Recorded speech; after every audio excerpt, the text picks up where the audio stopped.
Episode की शुरुआत में हमें ए मैनर का सीन दिखाया जाता है जहाँ पर हमारा मेन कैरेक्टर बैठा हुआ तो वो कहता है कि मेरा नाम सुशान है, जो कि मॉडर्न दुनिया से इस दुनिया में आया हूँ और मैं जिस बॉडी में आया हूँ उसका भी नाम सुशान ही है। लेकिन सबसे बुरी बात यह है कि कल्टीवेशन करने के लिए जिस स्पिरिचुअल रूट की जरूरत पड़ती है वो स्पिरिचुअल रूट इसके पास नहीं है और स्पिरिचुअल रूट ना होने की वजह से कल्टीवेशन भी नहीं कर सकता, जिसके वजह से इस मैनर में जो कोई भी है वो उसे काफी आसानी से बुली कर सकता है। और हाल ही में पानी में डूबकर मारा गया, जिसके वजह से मैं इसकी बॉडी में आ गया। लेकिन तभी हमारे मेन कैरेक्टर के पीछे से कुछ लोग आते हुए उसका मजाक उड़ाने लगते और उससे कहते हैं कि क्या तुम अपनी माँ के बारे में सोच रहे हो जो कि कभी भी नहीं मिली? क्या ऐसा हो सकता है कि तुम्हारी माँ सड़क के किनारे रहने वाली कोई अनजान औरत हो या फिर वो ब्रोथल की कोई लड़की होगी, कौन जानता है। उन लोगों की इतनी घटिया बातें सुनने के बाद हमारा मेन कैरेक्टर उन्हें गाली देते हुए चुप रहने के लिए कहता है। ये सुनने के बाद वो तीनों लोग काफी ज्यादा हैरान हो जाते हैं, क्योंकि हमारे मेन कैरेक्टर जैसा डरपोक आदमी कभी भी इस तरह की बातें नहीं कर सकता। लेकिन वो लोग इसके ऊपर यकीन नहीं कर रहे होते, जिसे देखने के बाद हमारा मेन कैरेक्टर उनसे कहता है कि क्या तुम्हें अभी भी यकीन नहीं हो रहा है? इतना कहने के बाद हमारा मेन कैरेक्टर उनके सामने धीरे धीरे उन्हें गाली देने लगता है।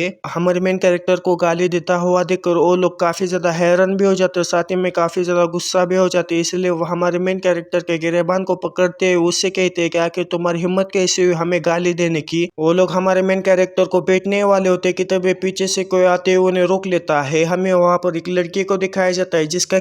उसका नाम ए.के. फेंग है। उसकी उम्र 16 साल है और उसकी जो कल्टीवेशन लेवल है वो जियांग पर है। फिर वो लड़की उन तीनों से कहती है कि वो अभी भी इस फैमिली के हेड का लड़का है, अगर तुम इसी तरह से उसे बुली करोगे तो मैं मैडम को इसके बारे में रिपोर्ट कर दूंगी। ये क्विंग फेंग की ये बात सुनने के बाद जो दूसरा लड़का है वो पहले वाले लड़के से कहता है कि मैंने ऐसा सुना है कि ये जो लड़की है वो कुक का काम करती है और जो मैडम है उसे इसका खाना काफी ज्यादा पसंद आता है, इसलिए अभी के लिए ये अच्छा होगा कि हम इसके बात मान ले और इस लड़के को छोड़ दे। उस लड़के की ये बात सुनने के बाद वो जो पहले वाला लड़का है वो हमारे मेन कैरेक्टर को वहीं पर फेंक देता और वहां से जाने लगता है। लेकिन जाते वक्त भी वो हमारे मेन कैरेक्टर को धमकाते हुए जाता है कि अगर तुम मुझे बाहर मिले तो मैं तुम्हें काफी बुरी तरह से पीटूंगा। उन लोगों के वहां से जाने के बाद जो किंग फेंग है वो हमारे मेन कैरेक्टर के पास आती है, सहारा देने लगती है और उसे कहती है कि क्या तुम ठीक हो। किंग फेंग को वहां पर देखने के बाद हमारा मेन कैरेक्टर अपने मन में कहता है कि इसका नाम ए.के. फेंग है और ये खाना पकाती है। उस पूरे मैनर में एक ऐसी ही लड़की है जो कि मुझसे काफी ज्यादा लगाव रखती है, शायद उसका स्टेटस काफी ज्यादा कम है इसके वजह से। लेकिन जैसे हमारा मेन कैरेक्टर उस लड़के के हाथ को पकड़ता है वैसे उसका जो सिस्टम है वो एक्टिवेट हो जाता है। सिस्टम को वहां पर एक्टिवेट होता हुआ देखकर हमारा मेन कैरेक्टर बिल्कुल भी हैरान नहीं होता, बल्कि वो कहता है कि आखिरकार मैंने मेरे सिस्टम को एक्टिवेट कर ही लिया। सिस्टम के वहां पर एक्टिवेट हो जाने के बाद जो सिस्टम है वो हमारे मेन कैरेक्टर से कहता है कि तुम फीमेल डिसाइपल्स को रिक्रूट कर सकते हो। जैसे जैसे वो लेजर लाइफ स्किल्स को स्टडी करते जाएंगे वैसे वैसे तुम्हें एक्सपीरियंस पॉइंट्स मिलते जाएंगे। लेजर लाइफ स्किल यानी कि अगर कोई शेफ होगा और अपनी कुकिंग में जैसे जैसे बेहतर बनता जाएगा वैसे वैसे हमारे मेन कैरेक्टर को पॉइंट्स मिलते जाएंगे। और जैसे तुम्हारे डिसाइपल के और तुम्हारे जो कल्टीवेशन लेवल है वो एक जैसे हो जाएंगे वैसे ही तुम और एक डिसाइपल को रिक्रूट कर सकते हो, साथ ही में कुछ स्किल भी सीख सकते हो। और अभी के लिए तुम्हारे पास सिर्फ एक ही डिसाइपल है और तुम्हें बिगिनर टास्क भी दिया जाता है, जल्दी से जल्दी एक फीमेल डिसाइपल को रिक्रूट करो जो कि लेजर लाइफ स्किल में काफी अच्छी तरह से स्किल हो।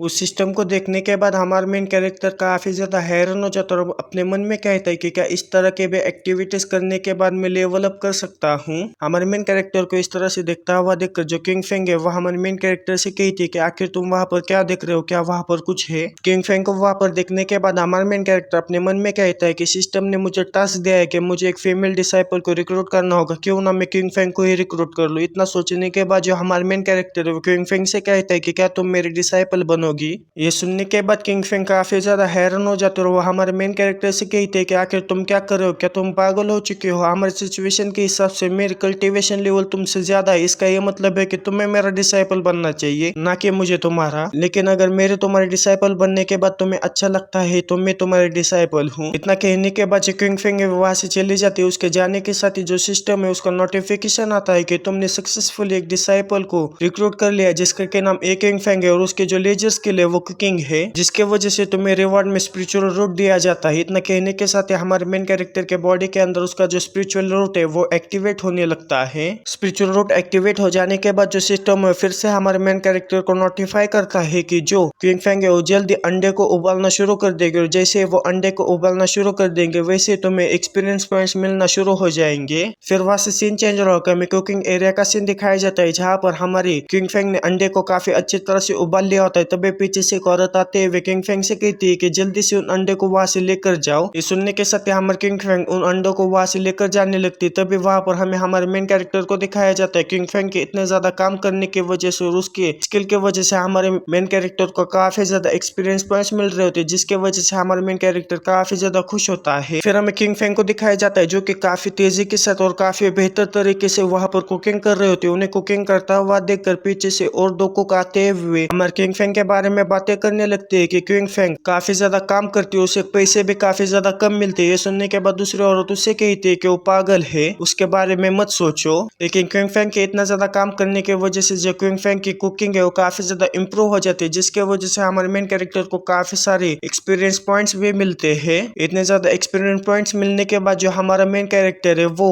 कल्टीवेशन के एंट्री लेवल में पहुंच जाता है। इतने आसानी से अपने आप का लेवल होता हुआ देखकर हमारे मेन कैरेक्टर काफी ज्यादा खुश हो जाता है और जोर जोर से हंसते हुए कहता है कि और ज्यादा खाना बनाओ, तुम जितना ज्यादा खाना बनाओगे उतना ही ज्यादा मेरे लिए अच्छा होगा, इसीलिए और ज्यादा खाना बनाओ। हमारे मेन कैरेक्टर का लेवल अप हो जाने के बाद जो सिस्टम है वो हमारे मेन कैरेक्टर से कहता है कि जो कि तुम्हारा अब लेवल अप हो चुका है तो नीचे दिए गए लेजर स्किल्स में से तुम एक लेजर स्किल को चुन सकते हो। और वहां पर कई सारे लेजर स्किल होते हैं जैसे कि painting, music, chess, architecture, fishing. उन सारे लेजर स्किल को देखने के बाद हमारा मेन कैरेक्टर अपने मन में कहता है कि सिस्टम के अंदर में डायरेक्टली फाइटिंग की स्किल नहीं परचेस कर सकता, यानी कि उसे नहीं ले सकता, इससे इस सिस्टम के अंदर सिर्फ लेजर स्किल ही है। इतना सोचने के बाद हमारा मेन कैरेक्टर उन्हीं में से एक रैंडम स्किल को चुनता है। फिर वहां से सीन चेंज होकर हमें हमारे मेन कैरेक्टर को दिखाया जाता है जो कि फिशिंग कर रहा होता है, यानी कि हमारे मेन कैरेक्टर ने फिशिंग की लेजर स्किल को चुना होता है। लेकिन वहां पर काफी ज्यादा इंतजार करने के बावजूद भी उसे एक भी मछली नहीं मिली होती, जिसकी वजह से वो काफी ज्यादा बोर हो रहा होता है। लेकिन तभी उसके कांटे में एक मछली फंस जाती है, जिसे देखने के बाद वो काफी ज्यादा खुश हो जाता है और काफी तेजी के साथ उस मछली को बाहर निकालने लगता है। लेकिन जैसे हमारा मेन कैरेक्टर उस मछली को पकड़ने वाला होता है कि तभी कोई चिल्लाते हुए मदद के गुहार लगाता है,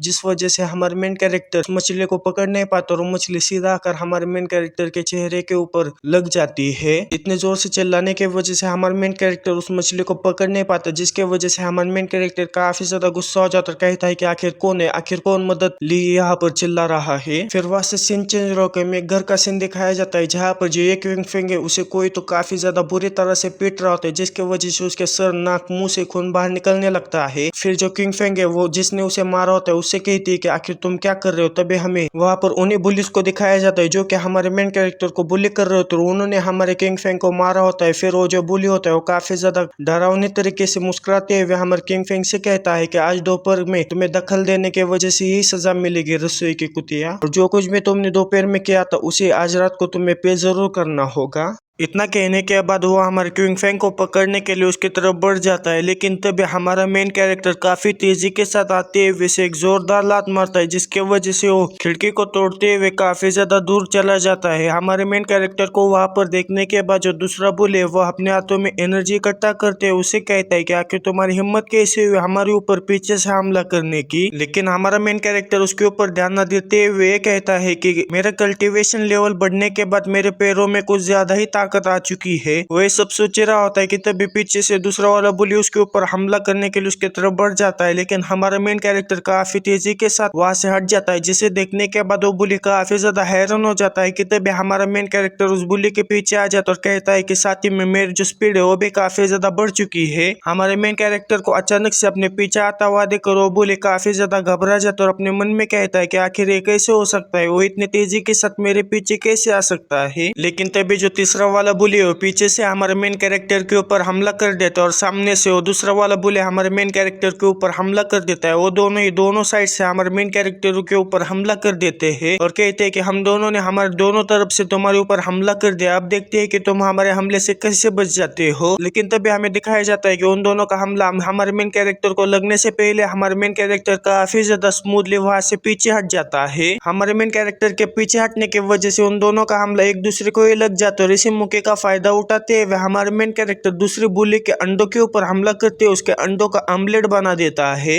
हमारे मेन कैरेक्टर के हाथों से मार खाने के बाद वो तीनों बुली वहां से जाने लगते हैं, लेकिन जाते वक्त उनके अंदर से थोड़ा भी घमंड कम नहीं हुआ होता, इसलिए वह हमारे मेन कैरेक्टर से कहते हैं कि इस बार तो तुम हमसे बच गए, लेकिन अगली बार नहीं बचोगे। फिर जो किंग फिंग है वो हमारे मेन कैरेक्टर से कहती है कि तुम तो व्यूजियान लेवल पर पहुंच चुके हो, लेकिन ये कैसे हो सकता है? किसी के पास अगर स्पिरिचुअल रूट नहीं है तो वो कभी भी कल्टीवेशन नहीं कर सकता, लेकिन तुम्हारे जो मूवमेंट्स और तुम्हारा जो पावर है उसे देखने के बाद ऐसा लगता है कि तुम कब का एंट्री लेवल को सरपास कर चुके हो। आखिर तुमने ये सब एक ही दिन में कैसे कर लिया? तभी उसे हमारे मेन कैरेक्टर की बात याद आ जाती है, जहाँ पर हमारा मेन कैरेक्टर उसे अपना डिसाइपल बनने के लिए कह रहा होता है। जिन बातों को याद आ जाने के बाद वो हमारे मेन कैरेक्टर से कहती है कि क्या तुमने पहले अपने स्पिरिचुअल रूट को अवेकन किया है? इतना सोचने के बाद जो किंग फिंग है वो हमारे मेन कैरेक्टर के सामने घुटनों पर बैठ जाती है और उससे कहती है कि मास्टर मुझे माफ कर देना, मैंने आपका काफी ज्यादा अपमान किया है और मेरे वजह से आज आपको काफी ज्यादा तकलीफ भी हुई है। ये सुनने के बाद हमारा मेन कैरेक्टर किंग फिंग से कहता है कि उठो, ऐसा मत करो, तुम ही पहली थी जिसने की मेरी मदद की थी।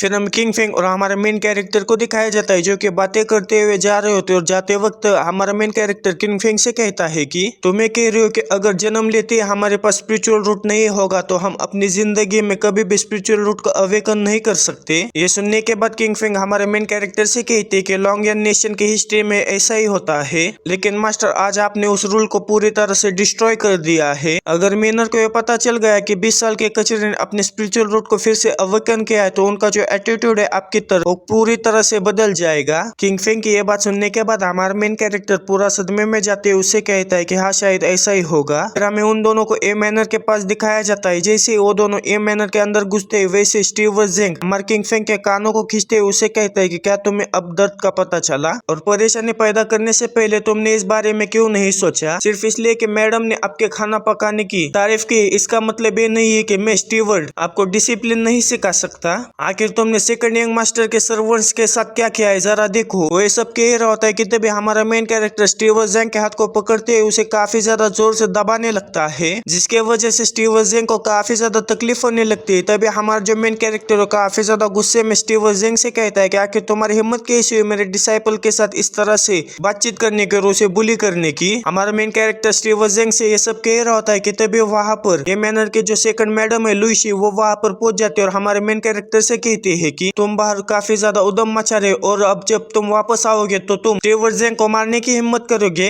ये सुनने के बाद हमारा मेन कैरेक्टर सेकंड मैडम से कहता है कि जो सर्वेंट्स थे वो बाहर इस छोटी सी लड़की को धमकाने की कोशिश कर रहे थे, इसीलिए मैंने उन्हें पीटा और जब हम यहाँ पर आए थे तब ये स्टीवर्ड है वो उस लड़की को बुली करने की कोशिश कर रहा था और मैंने तो सिर्फ उसके हाथों को ही पकड़ा था, इसमें इतनी क्या बड़ी बात है? हमारे मेन कैरेक्टर को इस तरह से बात करता हुआ देखकर जो सेकंड मैडम है वो हमारे मेन कैरेक्टर के ऊपर काफी ज्यादा गुस्सा हो जाते और उससे कहते हैं कि आखिर तुम्हारी हिम्मत कैसी हुई मुझसे ऐसे बात करने की? सेकंड मैडम हमारे मेन कैरेक्टर के ऊपर चिल्ला रही होती है कि तभी वहाँ पर सेकंड यंग मास्टर आते हुए सेकंड मैडम से कहता है कि मदर आखिर तुम समय क्यों बर्बाद कर रहे हो? इस जैसे कचरे को मैनर से बाहर फेंक दो। उस जैसे कचरे को हमारे ए मैनर में रखना हमारे ए मैनर का अपमान है और साथ ही में उसने मेरे सर्वेंट्स को भी काफी ज्यादा इंजर्ड किया है, इसीलिए तुम उसे बाहर क्यों नहीं फेंक देते? ये सुनने के बाद जो सेकंड मैडम है वो यंग मास्टर से कहती कि नहीं नहीं हम ऐसा नहीं कर सकते। फिर वो हमारे मेन कैरेक्टर से कहते हैं कि तुम लोगों का जो 3 महीने की सैलरी वो कट की जाएगी और इस मैटर के ऊपर जब फैमिली हेड वापस आएंगे वही आगे क्या करना है वो डिसाइड करेंगे। सेकंड मैडम की बात सुनने के बाद हमारे मेन कैरेक्टर और जो किंग फिंग है वो वहां से जाने लगते। उन्हें जाता हुआ देख जो स्टीव जेंग है वो अपने मन में कहता है कि तुम अपने आप को लकी समझो कि तुम आज यहाँ पर से जा रहे हो। फिर स्टीव जेंग अपने हाथों को दबाते हुए कहता है कि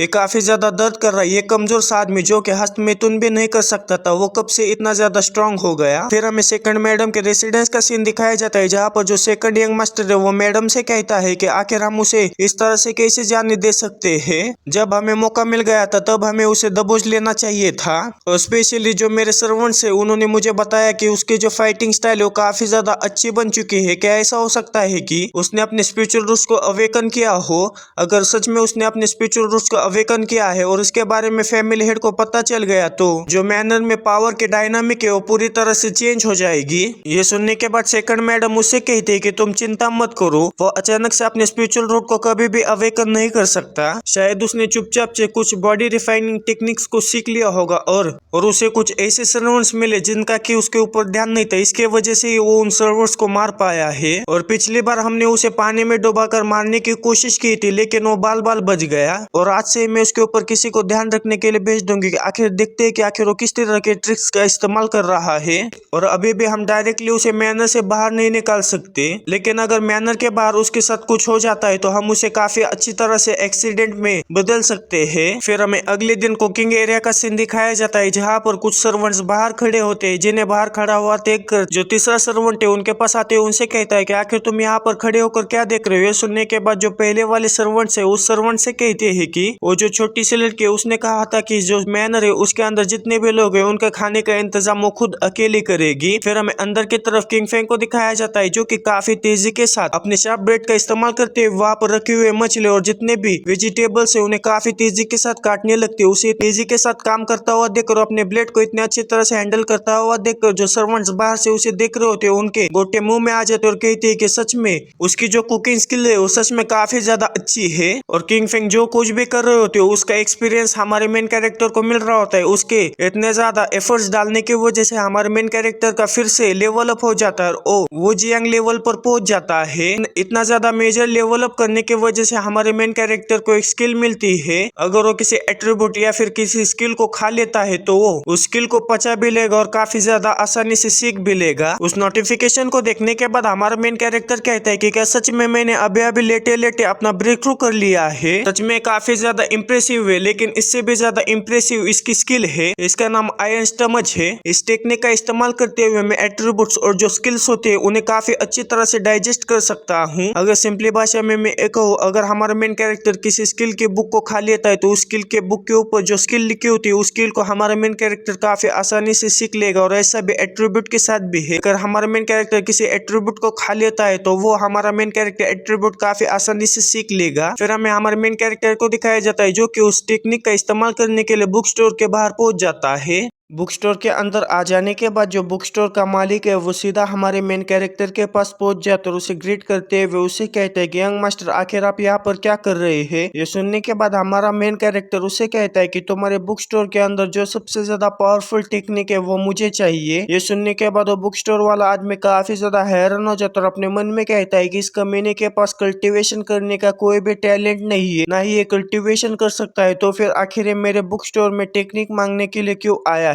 क्या पिछली बार जब ये पानी में गिरा था तब इसका दिमाग खराब हो गया है। इतना कहने के बाद वो जो बुक स्टोर का आदमी होता है वो वहाँ पर काम करने वाली एक लड़की से कहता है कि जल्दी से जाकर जो एंट्री लेवल वाले टेक्निक होते हैं उसे लेकर आओ। उस लड़की का नाम लियू इंशु होता है, जो कि 17 साल की होती है। उसकी जो कल्टिवेशन लेवल होती है वो वुजियांग पर होती है। फिर जो इंशु होती है वो एंट्री लेवल की टेक्निक की किताब लेकर आकर हमारे मेन कैरेक्टर को दे देती है। उस एंट्री लेवल की टेक्निक की किताब को देखने के बाद हमारे मेन कैरेक्टर उससे कहता है कि मैंने तुमसे क्या कहा था, मुझे तुम्हारे बुक स्टोर के अंदर जो सबसे ज्यादा पावरफुल टेक्निक है वो चाहिए। ये सुनने के बाद जो इंशी है वो हमारे मेन कैरेक्टर से कहती है कि अगर तुमने 5 सालों के अंदर इस बेसिक टेक्निक को भी मास्टर कर लिया तो तुम अपने आप को लकी समझो। इंशी की बात सुनने के बाद हमारा जो मेन कैरेक्टर है अपने पास से कुछ सिल्वर प्लेट्स को बाहर निकाल लेता है, जिसे देखने के बाद जो बुक स्टोर का मालिक है उसके आंखें चकाचौंध जाती है और काफी तेजी के साथ हमारे मेन कैरेक्टर के पास पहुंच जाता है और उसके जूते चाटते हुए इंशी से कहता है कि आखिर तुम किस तरह से यंग मास्टर से बात कर रहे हो, जाओ जल्दी से हमारे बुक स्टोर के अंदर जो सबसे ज्यादा स्ट्रॉन्गेस्ट टेक्निक है उसे लेकर आओ। ये सुनने के बाद जो इंशी है वो अंदर जाते हुए एक बुक को उठाने लगती है और बुक को उठाते हुए वो हमारे मेन कैरेक्टर को काफी ज्यादा गालियां देने लगती है, क्योंकि वो कुछ ज्यादा ही घमंडी बन रहा था। फिर जो इंशी होते है उस किताब को लेकर आकर हमारे मेन कैरेक्टर को देने लगते है, उसे कहती है कि ये लो, ये वन रिलम टेक्निक है। अगर तुमने मरने से पहले इस टेक्निक को मास्टर कर लिया तो मैं जब तक जिंदा हूँ तब तक मुझे ढूंढ लेना, और जब तुम मुझे ढूंढ कर मेरे पास आओगे तब मैं समझ जाऊंगी कि तुमने इस टेक्निक को मास्टर किया है। इसीलिए मैं अपने हाथों के बल खड़ी होकर मेरे बालों को रास्ते के बीचों बीच में धोऊंगी। ये सुनने के बाद हमारा मेन कैरेक्टर इंशी से कहता है कि क्या तुम चैलेंज लगाना चाहती हो, तो फिर ठीक है। इतना कहने के बाद वो बुक स्टोर के मालिक से कहता है कि इसने जो कुछ भी कहा है उसे बिल्कुल भी मत भूलना। इतना कहने के बाद जो हमारा मेन कैरेक्टर उस टेक्निक की किताब को रोल करते हुए उसे खा लेता है, जिसे देखने के बाद जो बुक स्टोर वाला आदमी और जो इंशी काफी ज्यादा हैरान हो जाते और कहते हैं कि इसने तो सच में उस किताब को खा लिया। उस किताब को खाने के बाद हमारा मेन कैरेक्टर डकार भी नहीं देता। ये देखने के बाद जो इंशी है काफी ज्यादा हैरान हो जाता और अपने मन में कहते हैं कि आखिर कमीना क्या करना चाहता है। तभी हमें हमारे मेन कैरेक्टर को दिखाया जाता है उस किताब को खाने की वजह से हमारे मेन कैरेक्टर को काफी ज्यादा तकलीफ होने लगती है और तकलीफ इतनी ज्यादा बढ़ जाती है कि उसके अंदर से काफी ज्यादा एनर्जी बाहर निकलने लगती है। लेकिन तभी हमें उस एनर्जी को दिखाया जाता है जो कि सीधा हमारे मेन कैरेक्टर के पैरों में इकट्ठा होने लगती है।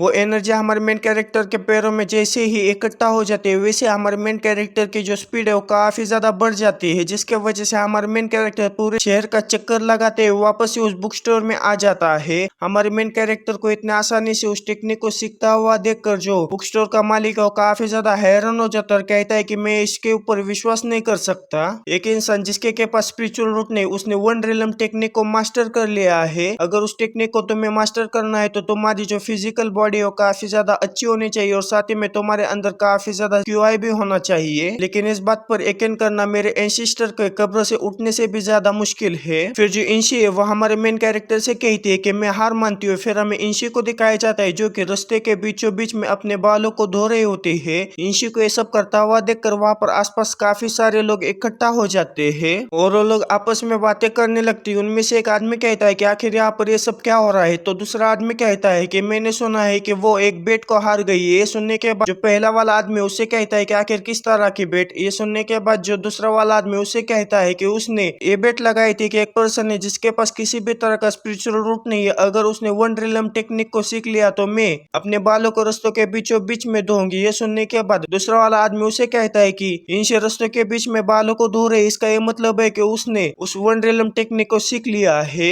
ये सुनने के बाद पहला वाला आदमी कहता है कि हाँ ये सही है, वो कह रहे थे कि उसने पलक झपकते इस टेक्निक में मास्टरी हासिल कर ली। ये सुनने के बाद दूसरा वाला आदमी कहता है कि क्या ये पॉसिबल भी है। फिर हमें हमारे मेन कैरेक्टर को दिखाया जाता है जो कि इंशी के पास जाते हैं उसे कहता है कि बस बहुत हो गया, मैं बस तुमसे एक बात पूछना चाहता हूँ, क्या तुम्हारे पास किसी तरह की स्पेशल स्किल या फिर तुम्हें किसी तरह की हॉबी है। हमारे मेन कैरेक्टर के ये सब पूछता हुआ देखकर जो इंशी काफी ज्यादा हैरान हो जाते और अपने मन में कहते हैं कि आखिर किस तरह का आदमी है, वो अचानक से इस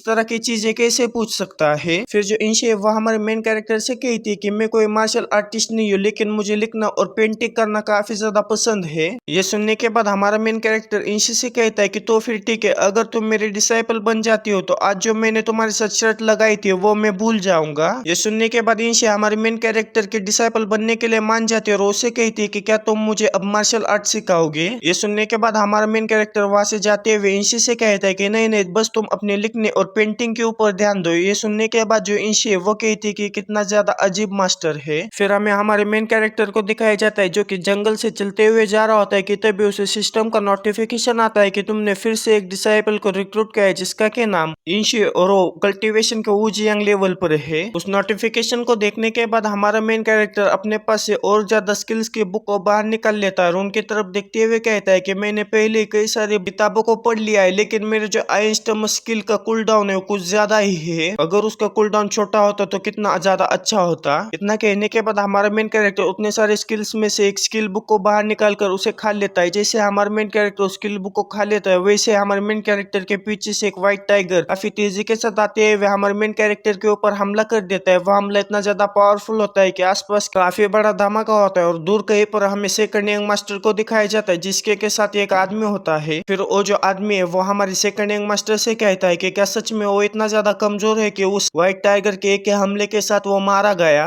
और इतने ज्यादा कमजोर आदमी को मारने के लिए तुमने मुझे रूल्स को तोड़ते हुए वूजिंग लेवल के माइनर स्टेज पर पहुंचे हुए एक डीमन को छोड़ने के लिए कहा। ये सुनने के बाद सेकंड यंग मास्टर उससे कहता है कि तुम चिंता मत करो, इसके बदले में तुम्हें पैसे जरूर मिल जाएंगे। ये सुनने के बाद जो चेन होता है वो सेकंड यंग मास्टर से कहता है कि लेकिन आज जो कुछ भी हुआ है वो वापस जाने के बाद आखिर तुम कैसे एक्सप्लेन करोगे। ये सुनने के बाद सेकंड यंग मास्टर चेन से कहता है कि ये डेमन अभी तक रजिस्टर नहीं किया है ना, इसका ये मतलब है कि तुम उन्हें बस ये बताना कि तुम उस डेमन को पकड़ने के लिए तुम जब उसके पास गए थे तब तक काफी ज्यादा देर हो चुकी थी क्योंकि उसने पहले ही उस आदमी को मार डाला था। वो ये सब बातें कर रहे होते कि तभी उनके पीछे से हमारा मेन कैरेक्टर उनके पास पहुंच जाता और काफी ज्यादा डरावने अंदाज में उन दोनों से कहता है कि आखिर कौन मर गया है। हमारे मेन कैरेक्टर को अचानक से वहां पर देखने के बाद उन दोनों के ही गोटे मुंह में आ जाते हैं और वो जल्दी से पीछे हट जाते हैं। हमारे मेन कैरेक्टर को वहां पर देखने के बाद जो चेन है वो अपने मन में कहता है कि ये बच्चा सच में वूजिंग रिलम के डीमन से बच गया है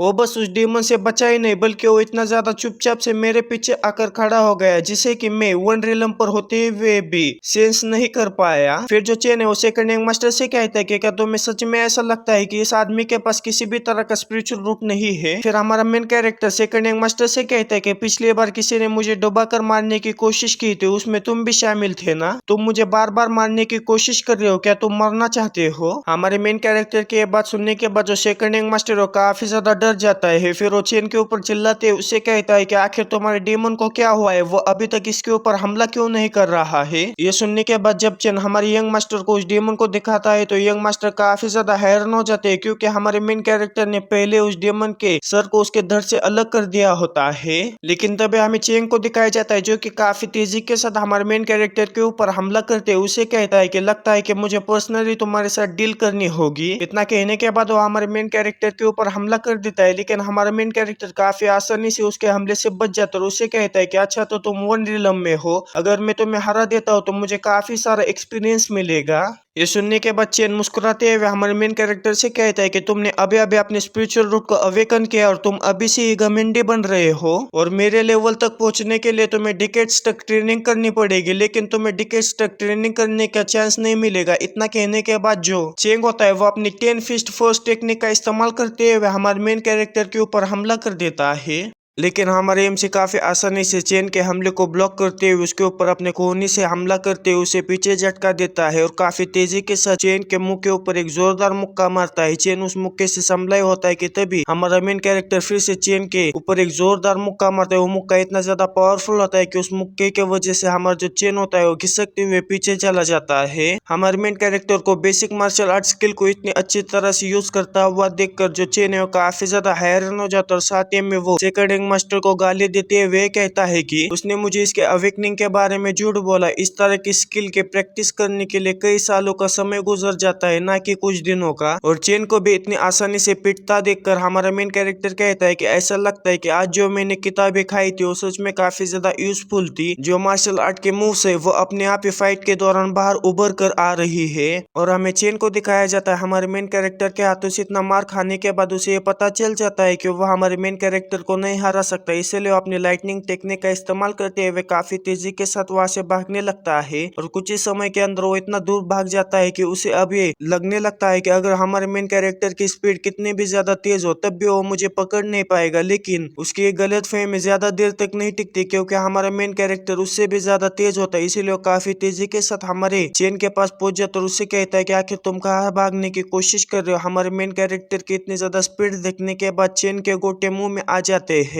लेकिन तभी हमारा मेन कैरेक्टर चेन के सुर को पकड़ते हुए उसे काफी तेजी के साथ जमीन के ऊपर पटक देता है। हमारे मेन कैरेक्टर चेन के सर को इतना ज्यादा पावर के साथ जमीन पर पटक देता है कि उसके आसपास जितनी भी जमीन है वो भी टूट जाती है। हमारे मेन कैरेक्टर की इतनी ज्यादा पावर देखने के बाद जो चेन है वो अभी भी काफी ज्यादा हैरान होता है। फिर वो हमारे मेन कैरेक्टर के सामने गिड़गिड़ाते हुए उससे कहता है कि यंग मास्टर मुझे जाने दो, मैं आपसे भीख मांगता हूँ, मैं गवर्नमेंट ऑफिशियल हूँ, अगर तुम मुझे मार डालोगे तो तुम काफी बड़ी मुसीबत में फंस जाओगे। चेन की बात सुनने के बाद हमारा मेन कैरेक्टर उससे कहता है कि अच्छा तो तुम गवर्नमेंट ऑफिशियल हो। इतना कहने के बाद हमारा मेन कैरेक्टर काफी तेजी के साथ वहां से चला जाता है। उसके जाने के बाद चेन को ऐसा लगने लगता है कि हमारे मेन कैरेक्टर ने उसे छोड़ दिया है, वो खुशी मना ही रहा होता है कि तभी हमारे मेन कैरेक्टर काफी तेजी के साथ वापस उसके पास आ जाता है और आते वक्त हमारे चेन ने अपने साथ उसी व्हाइट टाइगर के जो नुकीले पंजे वो लेकर आया होता है, जिससे कि चेन काफी अच्छी तरह से पहचान लेता है। फिर जो हमारा मेन कैरेक्टर चेन से कहता है कि तुम अपने आप को ऑफिशियल कहते हो, फिर भी तुमने उस कुत्ते सेकंड यंग मास्टर के साथ मिलते हुए उस इंसान को खाने वाले डेमन को रिलीज करते हुए एक आदमी के खून करने की कोशिश की, इसीलिए तुम मरना डिजर्व करते हो।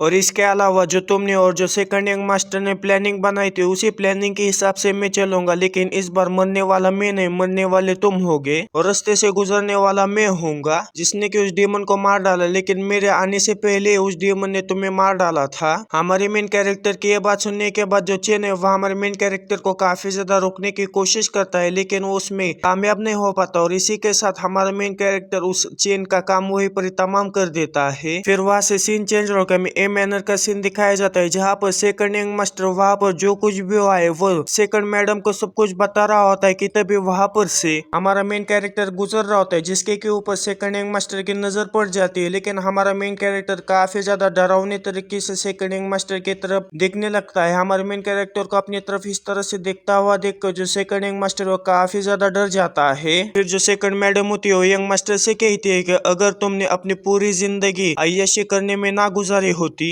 और उसका स्पिरिचुअल रूप चुराने के बाद प्रॉपरली ट्रेनिंग की होती तो तुम अभी कल्टीवेशन के सेकंड रिलम में होते, और अगर ऐसा होता तो तुम कभी भी उस कमीने से नहीं डरते। ये सुनने के बाद सेकंड यंग मास्टर मैडम से कहता है कि तुम चिंता मत करो, मैंने पहले अथॉरिटीज को इसके बारे में रिपोर्ट दे दी है, गवर्नमेंट के लोग जल्दी आएंगे और उसे मर्डर के चार्ज में गिरफ्तार कर लेंगे। ये सुनने के बाद मैडम उसे कहते हैं कि इसके ऊपर भरोसा मत करो, तुम्हारे साथ धोखा हुआ है। मैंने पहले डीमन सप्रेशन डिवीजन कॉर्नर से बात कर ली है, उन्होंने मुझसे कहा है कि जो चेन के बॉडी मिली थी उसके ऊपर पंजों के निशान थे, ऐसा लग रहा था कि उसे किसी डीमन ने मारा है। और ये सब देखने के बाद मुझे यकीन हो चुका है कि उसने अपने स्पिरिचुअल रूट का अवेकन किया और उसके पास एक्स्ट्राऑर्डिनरी टैलेंट है, इसीलिए और भी इच्छाधारी सोच यहाँ पर नहीं चलेगी। इससे पहले कि उसकी जो पावर है प्रोफेक्चर के सबसे ज्यादा पावरफुल गार्ड से ज्यादा हो जाए, हमें उसे खत्म करने का कोई ना कोई रास्ता खोजना होगा, तब तक उसके ऊपर कड़ी नजर बनाए रखना। इतना कहने के साथ ही हमें एक आदमी को दिखाया जाता है जो कि हमारे चेन के ऊपर नजर बनाए रखा होता है और हमारा चेन अपने घर के बाहर एक टब में मछलियां डालकर वहां पर फिशिंग कर रहा होता है,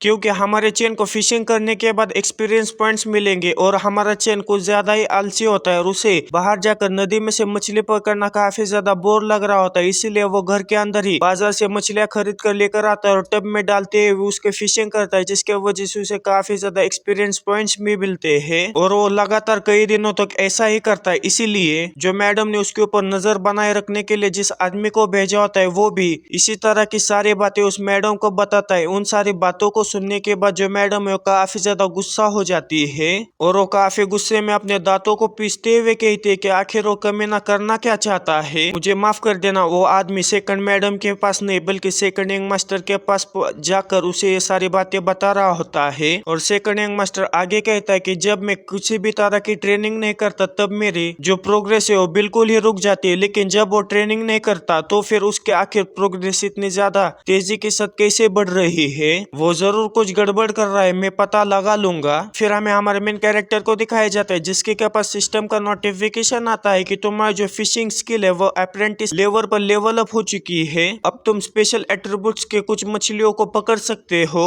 लेकिन अभी के लिए तुम जिस जगह के ऊपर फिशिंग कर रहे हो वो जो फिशिंग स्पॉट है अब वो तुम्हें ज्यादा एक्सपीरियंस पॉइंट्स और लेवल अप करने के लिए कुछ भी प्रोवाइड नहीं करेगा, इसलिए तुम्हें हायर लेवल के फिशिंग स्पॉट पर जाना होगा। ये सुनने के बाद हमारा मेन कैरेक्टर काफी ज्यादा हैरान हो जाता है कि तभी उसके पास एक नौकर आते हैं, उनसे कहता है कि यंग मास्टर आपके लिए एक लेटर आया है। ये सुनने के बाद हमारा मेन कैरेक्टर उस आदमी के पास से लेटर लेते हुए कहता है कि कोई मुझे लेटर लिख रहा है, क्या कोई ऐसी लड़की है जो कि मुझे सीक्रेटली पसंद करती है और उसने मुझे अपना लव कन्फेस करने के लिए लेटर भेजा है। लेकिन जब हमारा मेन कैरेक्टर उस लेटर को खोलकर देखता है तो उसके अंदर डीमन सप्रेशन डिवीजन सिलेक्शन के बारे में लिखा होता है। उस लेटर को पढ़ने के बाद हमारा मेन कैरेक्टर काफी ज्यादा खुश हो जाता है और कहता है कि ये सही समय है, जो डीमन सप्रेशन डिवीजन का वार्डन था वो मेरे हाथों से मारा गया था, लेकिन कोई भी सॉलिड एविडेंस ना होने के वजह से वो मुझे पकड़ नहीं पाए, लेकिन वो मुझसे नफरत करना कभी भी नहीं छोड़ेंगे और मैं इस इंसिडेंस को सेकंड मैडम और सेकंड यंग मास्टर से जोड़ भी नहीं सकता।